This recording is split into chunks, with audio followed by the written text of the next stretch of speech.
morning everyone. Welcome to lecture 3 of concrete technology. आज हम पढ़ने वाले हैं टेंसाइल स्ट्रेंथ के बारे में, ठीक है।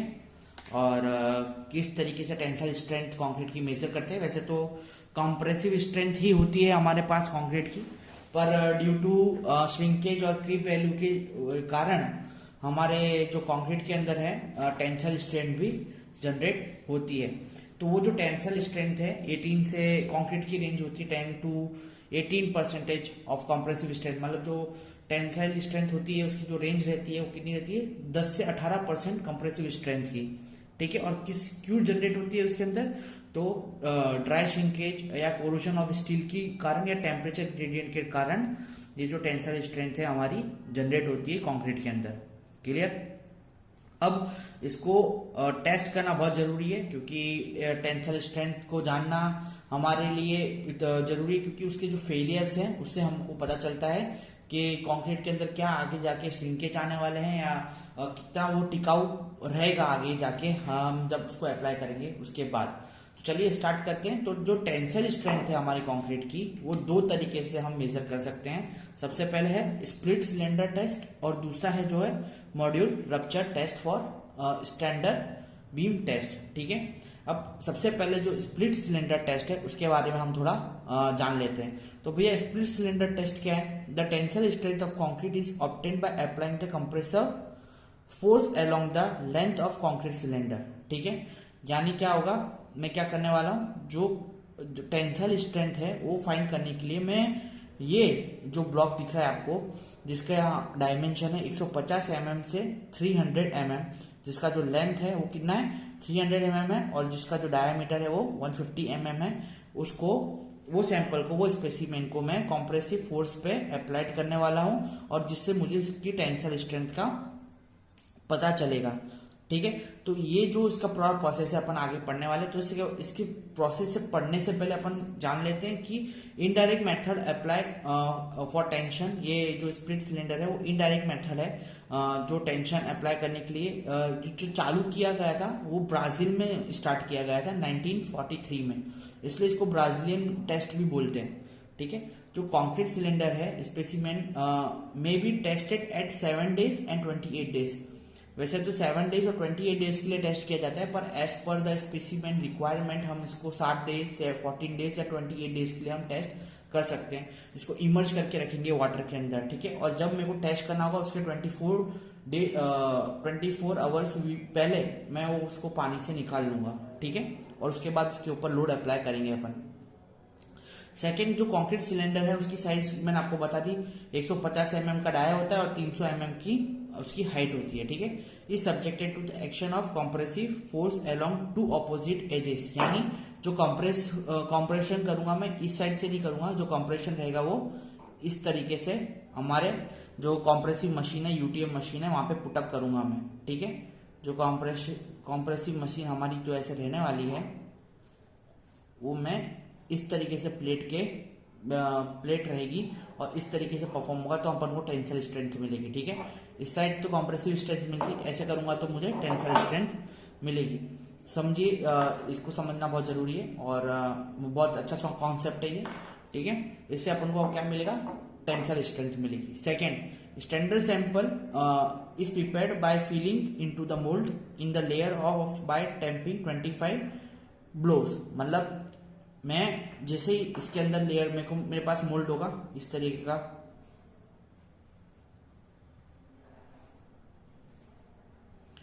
इस तरीके का मोल्ड होगा मेरे पास, ठीक है। जिसका जो डायामीटर रहेगा अंदर का इनर डायामीटर रहेगा कितने का 150 mm का और जिसकी जो हाइट है वो कितनी की रहेगी 300 mm की रहेगी, ठीक है। इसको मैं फिलअप करूंगा और 25 टैंप करूंगा, 25 स्ट्रोक मारूंगा इसके अंदर, ठीक है। एक एक लेयर भरने के बाद 25 स्ट्रोक इस तरीके से लेयर भरूंगा। इसको एक दिन के बाद मैं निकाल लूंगा और फिर क्योरिंग टैंक में रख दूंगा, ठीक है। अब जो क्योरिंग टैंक का टेम्परेचर कितना रहेगा उसका 27 डिग्री सेल्सियस या ±2 डिग्री सेल्सियस तक अपन चला सकते हैं। अब depending upon the requirement of specimen put the specimen 7, 14 and 28 days, ठीक है। इतने डेज के लिए अपन रख सकते हैं। रिक्वायरमेंट पे डिपेंड करता है कि अपन को कितनी रिक्वायरमेंट है टेस्ट की कंप्रेसिव टेंसाइल स्ट्रेंथ जानने की, ठीक है।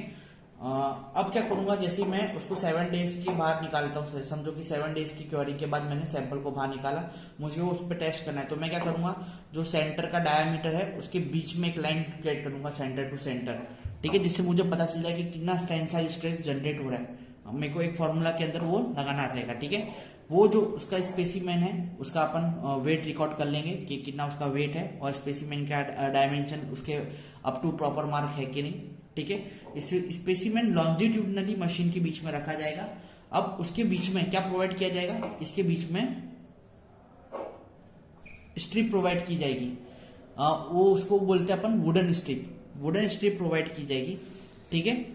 वो जो वुडन स्ट्रिप होगी वो प्लाईवुड की होगी। वो क्यों प्रोवाइड की जाती है, क्योंकि अगर मैं डायरेक्ट स्ट्रेस डालता हूँ इसके अंदर, डायरेक्ट मैं कंप्रेसिव फोर्स डालता हूँ इसके अंदर, तो 8 to 10% का डिफ्लेक्शन, मुझे 8 to 10% का जो मेरे को क्या मिलता है, ऑब्जर्वेशन ज्यादा मिलता है, मतलब डायरेक्ट टेंसाइल स्ट्रेंथ मिलता है, जो रीडिंग में मेरे को थोड़ी ट्रबल कर सकता है। इसलिए जो उसका इम्पैक्ट है वो रफ करने के लिए और उसका इम्पैक्ट प्रॉपर करने के लिए मैं यहाँ पे क्या डालूंगा, प्लाईवुड की स्ट्रिप डालूंगा, ठीक है। और उसके ऊपर बार्स भी हम डाल सकते हैं प्रॉपर, क्या बोलते हैं, उसकी जो डिफ्लेक्शन अपन को ज्यादा ना मिले टेंसाइल स्ट्रेंथ के अंदर, इसकी वजह से, ठीक है। तो मैं इस तरीके से बार्स पुटअप कर दूंगा, प्लाईवुड पुटअप कर दूंगा, ठीक है। सप्लीमेंट बार और प्लाईवुड के ऊपर सप्लीमेंट बार भी पुटअप कर सकते हैं अपन टॉप ऑफ द सिलेंडर के ऊपर, जिससे अपन को क्या वाइब्रेशन कम मिलेगा और जिसकी वजह से अपन को टेंसाइल स्ट्रेंथ है वो अपन को सही मिलेगी। After putting all the setup apply the load. After putting setup मेरे को क्या करना पड़ेगा, उसके ऊपर अप्लाई द लोड, मतलब लोड अप्लाई करना पड़ेगा। कितना, 1.2 to 2.4 मेगा पास्कल पर मिनट, ठीक है। पर मिनट में अगर लोड अप्लाई करूंगा उसके अंदर कितना, 1.2 to 2.4 मेगा पास्कल पर मिनट, इसके ऊपर क्या करना हूं मैं, लोड अप्लाई कर रहा हूं। फाइनली जो लोड आएगा उसको मैं नोट डाउन कर लूंगा। जिस लोड पे ये मेरा जो सिलेंडर है वो फेल हो रहा है उसको मैं नोट डाउन कर लूंगा। और नोट डाउन करने के बाद स्प्लिट सिलेंडर टेस्ट की resultant of split cylinder strength है, उसका फॉर्मूला है अपने पास 2p divided by pi into D into L, where d is diameter of specimen, L is length of specimen and P is the load where cylinder is fail। जिस load पे मेरा cylinder fail होगा वो मैं यहाँ पे लिख दूंगा, डिवाइडेड बाय में पाई की वैल्यू अपन को पता होती है 3.14 और डी हमारे को पता है स्टैंडर्ड कितना है 150 mm, एल हमारा कितना है 300 mm, और जो भी लोड पे हमारा फेल हो रहा है तो अपन को क्या मिल जाएगा कि रिजल्टेंट वैल्यू मिल जाएगी कि कितने पे रिजल्ट हमारा स्पेसिमेन ने कितना सह पाया, कितना रिजल्ट कर पाया, उसकी वैल्यू अपन को मिल जाएगी। सेकेंड, अपन को अगर जो वैल्यू है क्या बोलते हैं, ये जो हमारी वैल्यू है वो हॉरिजॉन्टल टेंसाइल स्ट्रेस की वैल्यू थी। अगर मेरे को वर्टिकल टेंसाइल स्ट्रेस जानना है तो उसका अलग फॉर्मूला है, उसका फॉर्मूला है 2p upon pi into L into D, where D square upon R D minus D into R into D minus R whole minus 1। तो वेयर कि डी क्या है यहाँ पे, तो मैंने आपको बताया था यहाँ पे लाइन बनाने का, यहाँ पे लाइन बनाई थी वो इसके लिए बनाई थी कि जहां से भाई फेलियर अगर मेरा होता है वर्टिकल फेलियर, तो यहाँ पे जैसे वर्टिकल फेलियर हुआ मेरा, ठीक है, तो इसका ये जो डिस्टेंस है वो अपना क्या हो जाएगा, आर हो जाएगा और ये हो जाएगा डी माइनस आर। समझ में आया? जैसे मैं लोड अप्लाई करूंगा तो मेरे को कहाँ पे फ्रैक्चर यहाँ पे दिखा, तो ये अपना क्या हो जाएगा, ये आर हो जाएगा और ये हो जाएगा अपना डी माइनस आर, तो ये वर्टिकल अपने को स्ट्रेस यहाँ से टेंसाइल स्ट्रेस मिल जाएगा। तो दोस्तों ये था हमारा स्प्लिट सिलेंडर टेस्ट। इसके अंदर आपको कोई तकलीफ हो तो मुझे आप कॉल करके भी पूछ सकते हैं और इसके अंदर कमेंट के अंदर भी आप पूछ सकते हैं कि 1-2 दिन में आपको आंसर मिल जाएगा। इसके बाद अपन जो टेस्ट पढ़ने वाले हैं उसका नाम है modulus of rupture test, standard beam test. इसके बारे में मैं अभी आपको पढ़ाता हूँ, तब तक ये देखते रहिए। हाँ, modulus of rupture test, standard beam test, ठीक है। अब मॉड्यूलस ऑफ रप्चर टेस्ट और स्टैंडर्ड बीम टेस्ट क्या है, उसको अपन flexible strength of concrete test भी बोलते हैं, ठीक है। ये एक इनडायरेक्ट मेथड है tensile stress of concrete find करने का, ठीक है। फ्लेक्सुरल स्ट्रेंथ टेस्ट भी अपन इसको बोला जाता है, इसको फ्लेक्सुरल स्ट्रेंथ टेस्ट के नाम से भी जाना जाता है। टेस्ट जो है उसके लिए अपन को सबसे पहले बीम कास्ट करनी पड़ती है। बीम कितने की कास्ट करनी पड़ती है? तो दो तरीके की बीम होती है, 150 इंटू 150 इंटू 700, यानी 150 इंटू 150 इंटू 700 mm, जिसको अपन ऐसा बोल सकते हैं कि ये जो हमारा रहेगा वो 150 का रहेगा, ये भी 150 का रहेगा, और इसकी जो लेंथ रहेगी वो हमारी कितनी की रहेगी? 700 mm की रहेगी। ठीक है, इस तरीके का। और सेम दूसरी बीम के लिए भी अपन ये बना सकते हैं, दो तरीके की साइज की बीम होती है हमारे पास, 100 इंटू 100 इंटू 500 mm। क्लियर? अब जो फ्रैक्चर स्ट्रेंथ टेस्ट है वो डिटरमाइंड कर सकते हैं अपन दो मशीन से। एक तो होती है centre point loading machine and 2 point loading machine. दोनों की इमेज आप अपने यहाँ पे देख सकते हैं कि सेंटर पॉइंट लोडिंग मशीन के अंदर कितने बेयरिंग्स दिए हुए हैं, अब स्टील रोलर्स देके रखे हुए हैं, 1, 2 और 3 रोलर्स देके रखे हुए हैं। और वहीं पे 2 पॉइंटिंग लोडिंग मशीन के अंदर हमको ऊपर वाले के अंदर 2 रोलर्स प्रोवाइड किए गए। तो इस मशीन के बीच में हमारे यहाँ पे बीम का सैंपल रखा जाता है, स्पेसिमेन रखा जाता है, और फिर हम लोडिंग प्रोवाइड करते हैं स्टील रोलर से। अब जो ये स्टील रोलर है इसकी जो डायामीटर है वो कितना होता है? वो उसका डायामीटर होता है 38 mm का। क्लियर? 38 mm का डायामीटर होता है। अब यहाँ पे जब मैं बीम रख रहा हूं तो इसका जो सेंटर टू सेंटर डिस्टेंस कितना रखूंगा? 600 mm का जितना यहाँ पे रखूंगा। यहाँ पे मतलब इसका जो डिस्टेंस आना चाहिए सेंटर टू सेंटर 600 mm आना चाहिए, यहाँ से 300 mm, यहाँ से 300 mm। किसके लिए? 150 mm की बीम के लिए। और 400 की बीम के लिए कितना आना चाहिए? 400 mm आना चाहिए। समझ में है? तो यहाँ से 200 होगा, यहाँ से 200 होगा। इस तरीके से जो बीम है हमारी मेरे को पुटअप करनी रहेगी।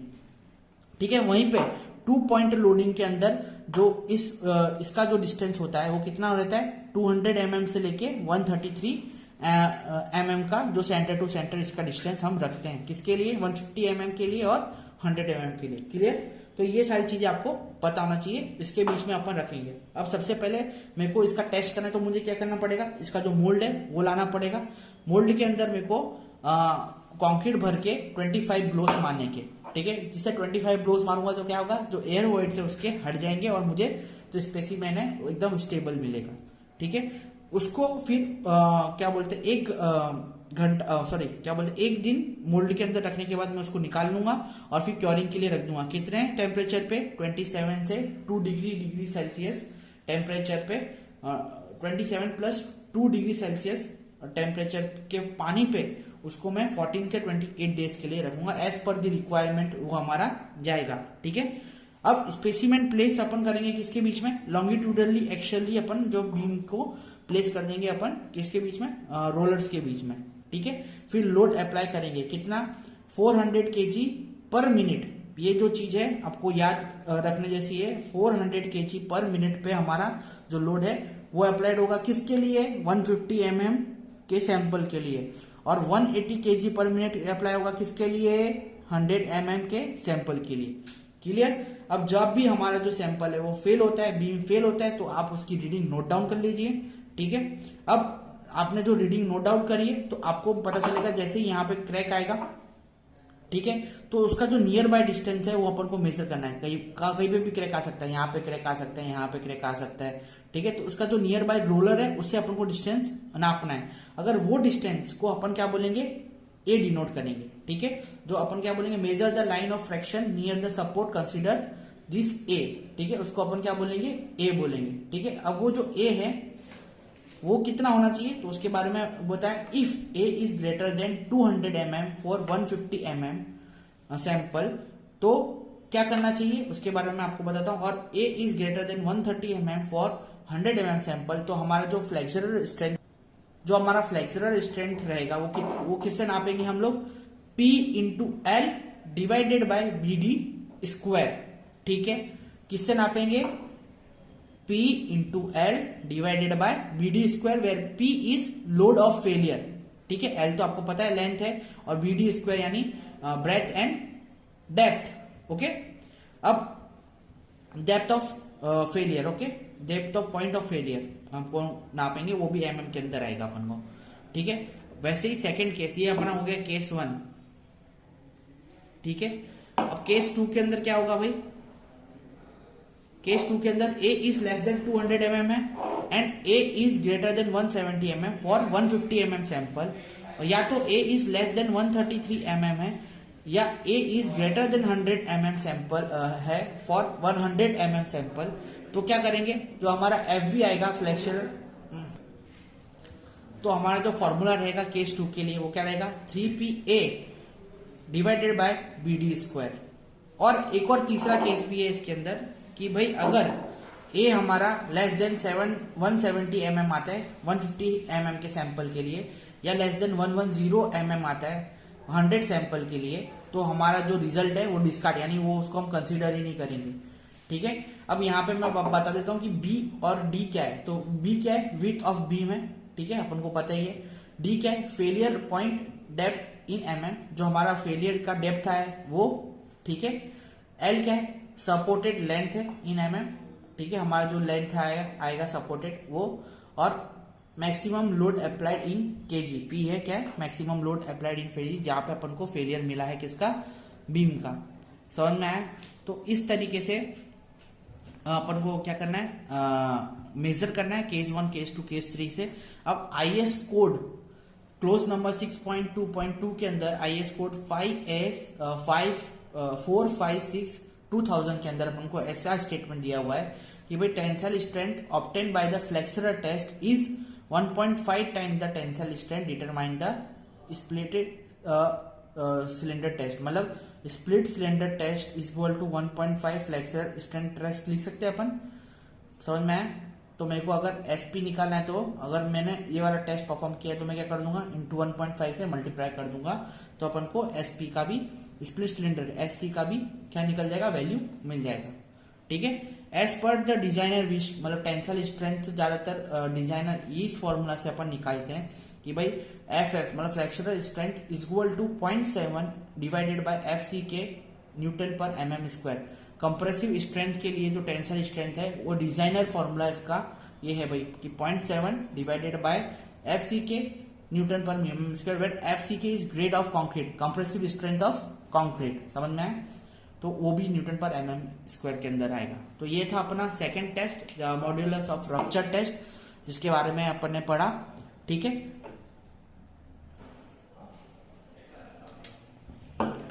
जो अब हमारा नेक्स्ट टॉपिक है उसका नाम है factor affecting strength test result. तो कौन कौन से फैक्टर अफेक्ट करते हैं हमारे को, ये मई 2018 में पूछा गया क्वेश्चन है। तो कौन कौन से जो फैक्टर है वो इन्फ्लुएंस करते हैं। तो सबसे जो पहला फैक्टर है वो है shape and size of specimen. ठीक है, अगर शेप और साइज दोनों अच्छी तरीके से कास्ट नहीं हुए हैं हमारे स्पेसिमेन के, स्टैंडर्ड साइज के कास्ट नहीं हुए हैं स्पेसिमेन के, तो हमारा जो रिजल्ट है उसके अंदर अपन को डिफ्लेक्शन मिल सकता है। अगर 100 mm का साइज का कंक्रीट का क्यूब बोला है तो उसकी जो टेंसाइल स्ट्रेंथ है, कॉम्प्रेसिव स्ट्रेंथ है, वो अलग आएगी, ज्यादा आएगी किससे, 150 mm के साइज के क्यूब से। ठीक है, तो अपन को उसके हिसाब से, मैंने आपको ये चीज पहले भी बताई कि 100 mm के क्यूब की आप कास्ट कर रहे हो और फिर आपको 150 mm के क्यूब के लिए कास्टिंग के लिए टेंसाइल कॉम्प्रेसिव स्ट्रेंथ फाइंड करना है, तो आप क्या करेंगे, 10% बढ़ा देंगे, तो आपको क्या मिल जाएगी, स्टैंडर्ड स्ट्रेंथ मिल जाएगी उसकी।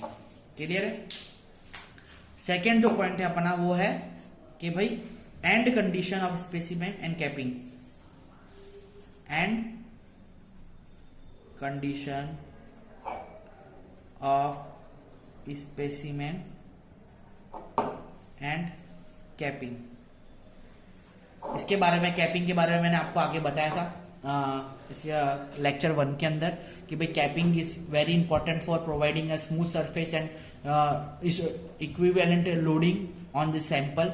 मतलब एक कैपिंग की वजह से अपन को एक स्मूथ एंड रफ सरफेस मिलती है और उसका जो डिस्ट्रीब्यूशन होता है लोड का वो प्रॉपरली होता है। तो उसकी जो एंड कंडीशन है, जो एंड कंडीशन है क्यूब की या हमारे सिलेंडर की, वो बहुत इंपॉर्टेंट होता है हमारे को लोडिंग के अंदर, क्योंकि अगर यहाँ से अगर पहले से ही जो हमारा कास्टिंग है वो कमज़ोर हुआ है, तो हमारी जो कंप्रेसिव स्ट्रेंथ है ऑलरेडी जैसे ही लोड पड़ेगा कि यहाँ से फ्रैक्चर मिलना स्टार्ट हो जाएगा, तो हमको जो परफेक्ट जो मिलनी चाहिए फ्लेक्सरल स्ट्रेंथ वो हमको नहीं मिलेगी।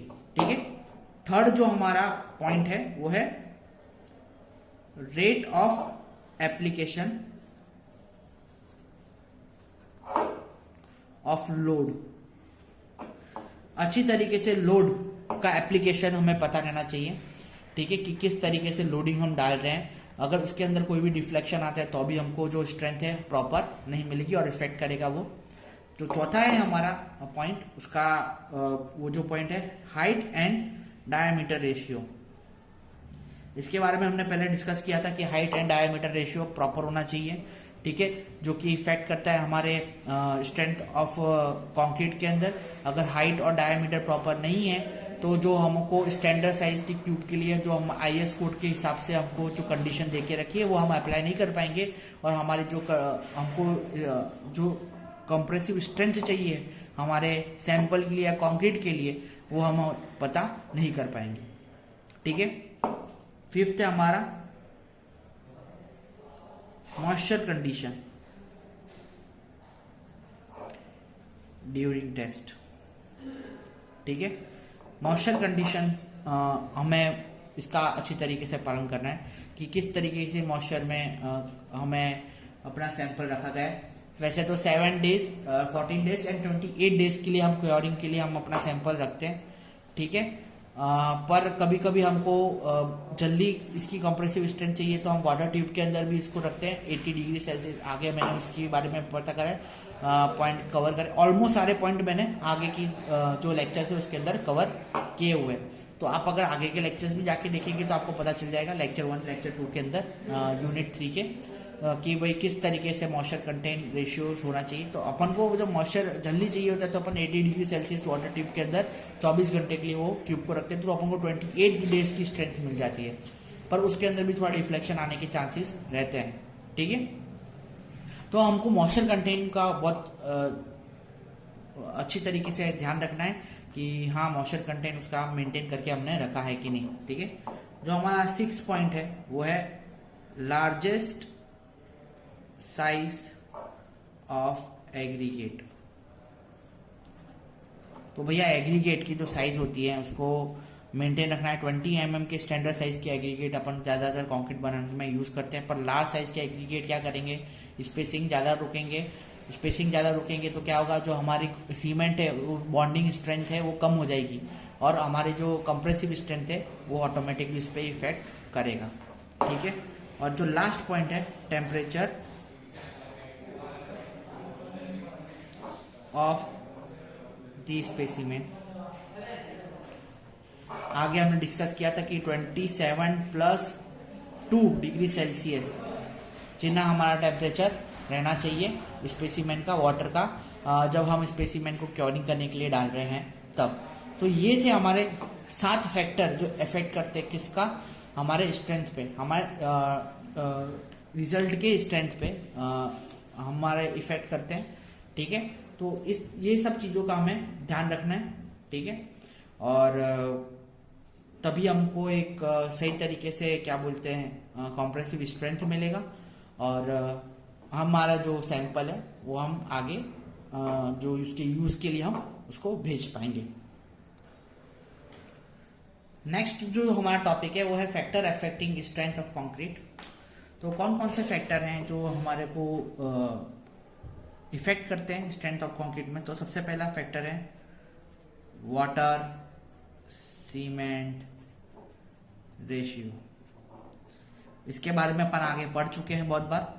वाटर मतलब volume of water and volume of cement. ठीक है, डिवाइडेड बाय, तो ये हमारा वाटर सीमेंट रेशियो है। कितना होना चाहिए नॉर्मली हीट ऑफ हाइड्रेशन के लिए 38% जितना वाटर सीमेंट रेशियो हमारा होना चाहिए। मतलब हमारा normally 38% of volume of water required of cement, मतलब 1 kg ऑफ सीमेंट ले रहा हूँ तो मेरा उसका 38% मैं वाटर लूंगा।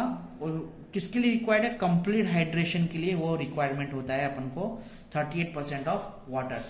ठीक है, सेकेंड चीज है IS 456 2000 के हिसाब से आरसीसी के लिए हम जो वाटर सीमेंट रेशियो लेते हैं वो 0.5 लेते हैं। आरसीसी के लिए कितना लेते हैं वाटर सीमेंट रेशियो? 0.55 लेते हैं। और जो माइल्ड एक्सपोजर होता है, ये माइल्ड एक्सपोजर, जो माइल्ड एक्सपोजर अगर कंडीशन है तो हम कितना लेंगे वाटर सीमेंट रेशियो? 0.55 लेंगे। और एक्सट्रीम एक्सपोजर कंडीशन है तो 0.40 लेंगे। ठीक है, माइल्ड एक्सपोजर है तो कितना लेंगे? 0.55 लेंगे। और एक्सट्रीम एक्सपोजर कंडीशन है तो अपन कितना लेंगे? 0.40 लेंगे। ठीक है, इस तरीके से लेंगे। सेकंड है अपना जो जेल स्पेस रेशियो। तो जेल स्पेस रेशियो जो हमारा सेकंड पॉइंट है, जेल स्पेस रेशियो। अब ये जो जेल स्पेस रेशियो है जो वो है वो वाटर सीमेंट रेशियो से इन्फ्लुएंस होता है। ठीक है, तो हमारा जो जेल स्पेस रेशियो है वो क्या है? जेल स्पेस रेशियो है अपना volume of gel upon total space available.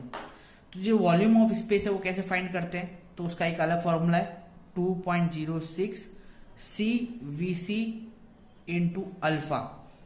ठीक है, और टोटल स्पेस का स्पेसिंग का क्या फॉर्मूला है? CVC alpha plus WO। अब व्हाट इज C? छोटा c क्या है? तो छोटा c is weight of cement. ठीक है, बड़ा ये VC क्या है? VC is specific volume of cement.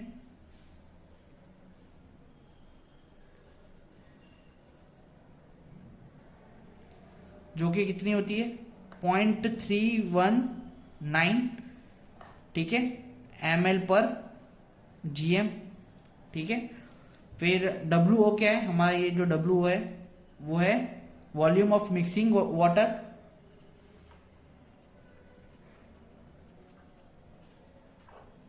In ml। और अल्फा, हमारा ये जो अल्फा है वो क्या है? Fraction of cement. ठीक है, ये हमारा जो ये है स्पेस जेल का फॉर्मूला है। ठीक है, हाँ, फॉर कंप्लीट हाइड्रेशन जो हमारा जेल स्पेस रेशियो है वो कितना होता है? 0.657C divided by 0.319C plus WO। ठीक है, और फॉर पार्शियल हाइड्रेशन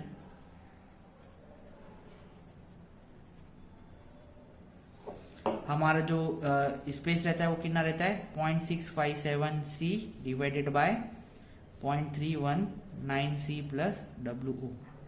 ठीक है, इतना हमारा रहेगा। और जो हमारा A है वो किस में आएगा? A हमारा है जो है वो सेंटीमीटर क्यूब में आएगा। वो रिप्रेजेंट करेगा क्या? Set paste. ठीक है, और क्या बोलते हैं हमारा जो WO प्लस A लिखेंगे, WO प्लस A, वो हमारा क्या एक्सप्रेस करेगा? वो एक्सप्रेस करेगा रिप्लेसमेंट। ये जो A है उसको अपन रिप्लेस करेंगे किससे? इससे। ठीक है, सॉरी फॉर दिस। अगर A सेंटीमीटर क्यूब की एयर, ये हमारा एयर है, समझ में? एयर वाइट्स अगर सीमेंट पेस्ट के अंदर है तो अपन क्या करेंगे? यहाँ पे जो WO लिखा हुआ है इसकी जगह अपन क्या लगाएंगे? WO प्लस A, मतलब एयर वाइट्स भी कंसीडर कर लेंगे। तब अपन को क्या मिल जाएगा? पार्शियल। दोनों जगह के लिए ये चीज अपन कंडीशन अप्लाई कर सकते हैं। तो अपन को क्या मिल जाएगा? एयर वाइट के साथ अपन को स्पेस जेल सीमेंट रेशियो मिल जाएगा। क्लियर है? फिर अपना जो थर्ड पॉइंट है जेल सीमेंट रेशियो के बाद, जेल स्पेसिंग के बाद जो थर्ड अपना पॉइंट है वो है aggregate and cement ratio.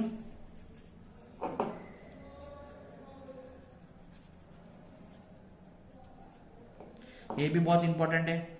Fourth अपना जो पॉइंट है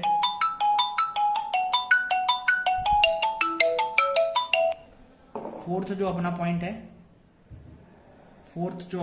है, वो है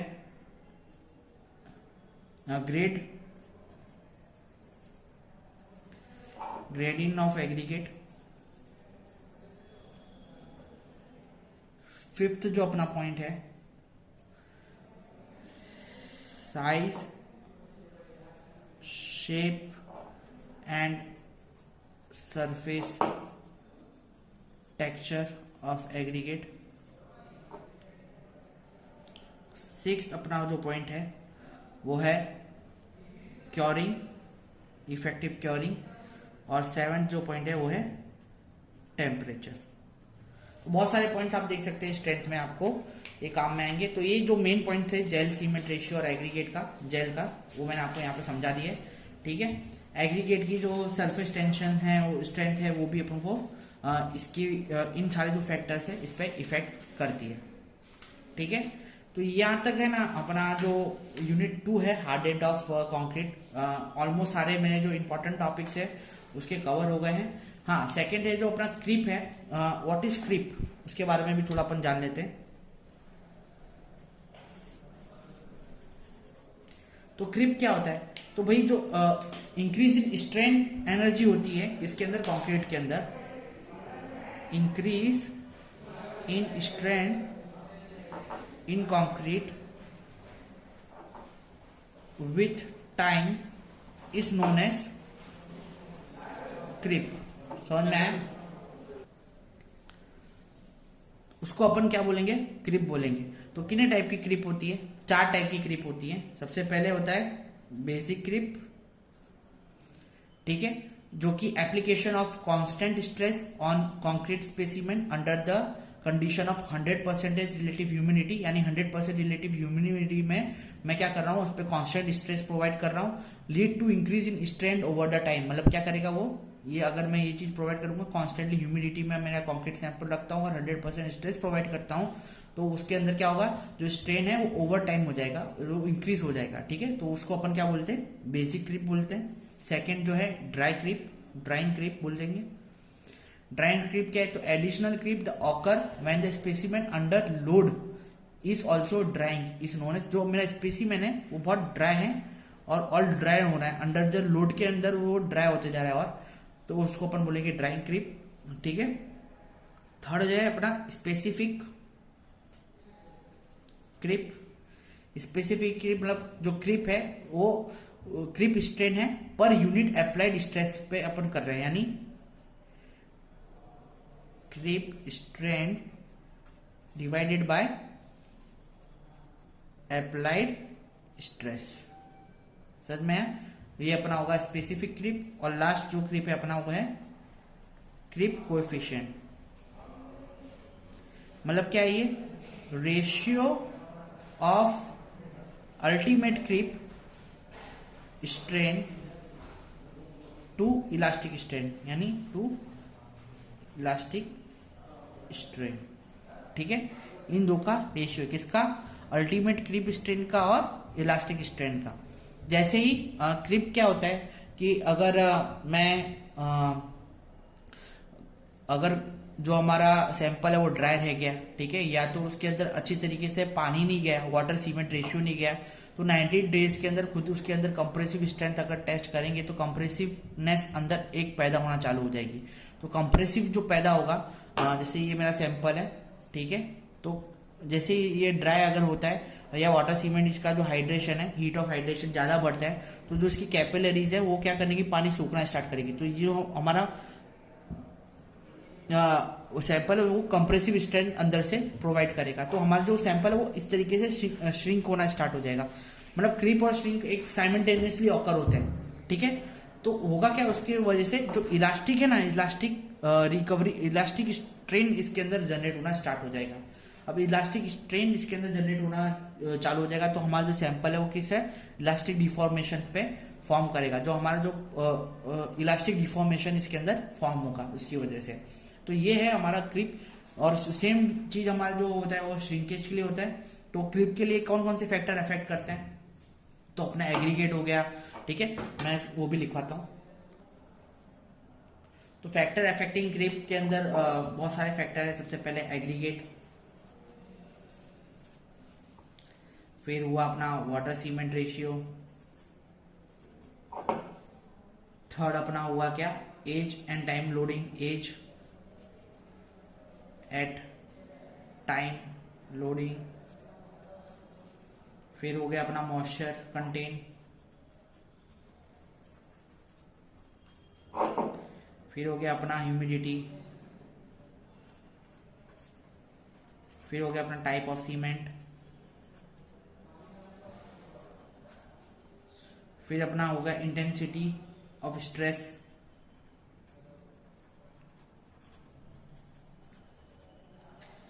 फिर साइज ऑफ स्पेसिमेन,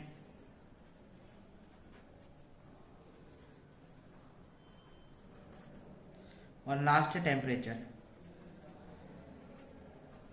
तो ये सारे जो फैक्टर है वो अफेक्ट करते हैं किस पे, क्रिप पे। मई 2015, नवंबर 2017 और मई 2018 में ये क्वेश्चन पूछा गया है, तो चांसेस हैं कि ये क्वेश्चन पूछा जाए। ठीक है, अब इफेक्ट ऑफ क्रिप के अंदर क्या होगा, जो बॉन्डिंग होगी सीमेंट और कंक्रीट की वो टूट सकती है। ठीक है, श्रिंकेज आ सकता है किसके अंदर, कंक्रीट के अंदर। लोडिंग कम हो सकती है, एक्स्ट्रा जो लोडिंग होता है वो क्या है, फेलियर प्रोवाइड कर सकता है कंक्रीट के अंदर।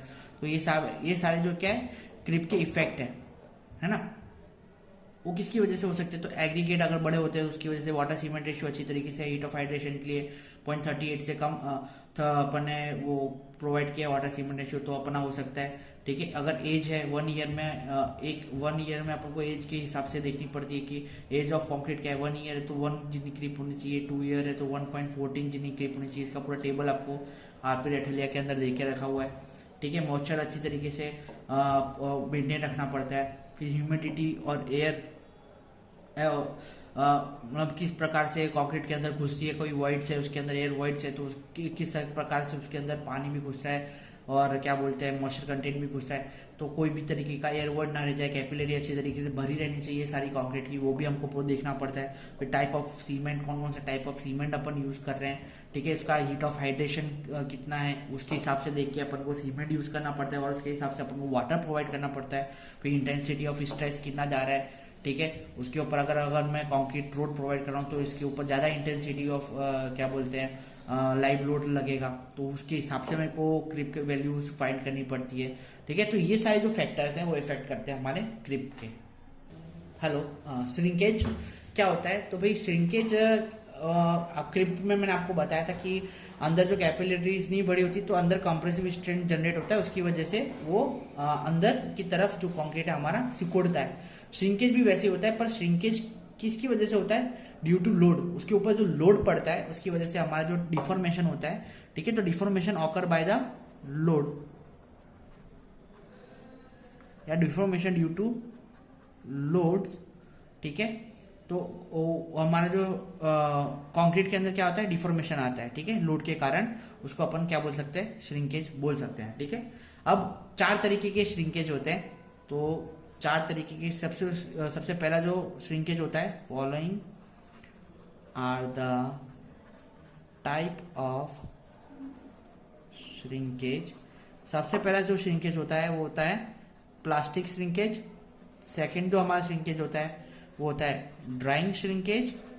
थर्ड जो हमारा श्रिंकेज होता है वो होता है ऑटोजेनरस श्रिंकेज। और फोर्थ लास्ट वो होता है हमारा कार्बोनेशन श्रिंकेज। ठीक है, प्लास्टिक जो श्रिंकेज होता है वो होता है किसकी वजह से, मतलब वॉल्यूम के अंदर हमारा जो पानी, देखो ये सारे श्रिंकेज होते हैं तो पानी की कमी की वजह से होते हैं। ठीक है, पर जो प्लास्टिक श्रिंकेज होता है क्या होता है, जो ज़्यादा अगर हाइड्रेशन वाला हमारा सीमेंट यूज़ कर लिया तो क्या होता है, वो क्या करता है, लॉस ऑफ वाटर, मतलब इवापोरेट कर देता है वाटर को। तो वो जो वॉल्यूम है हमारा प्लास्टिक जैसा श्रिंक करना पड़ेगा, तो प्लास्टिक जैसा हमारा वो रिएक्ट करेगा, तो इसलिए उसका नाम हमने जा रहा है प्लास्टिक श्रिंकेज। ड्राई श्रिंकेज तो मतलब shortage of water, due to shortage of water अपना ड्राई श्रिंकेज होता है। ठीक है, पानी बहुत ज़्यादा हार्डन हो गया, कंक्रीट ज़्यादा हार्डन हो गया पानी की कमी की वजह से, या पानी बहुत ज़्यादा विड्रॉल हो गया किसके अंदर से, सीमेंट के अंदर से या कंक्रीट के अंदर से, तो हमारा ये जो ड्राई श्रिंकेज अपन को मिलता है।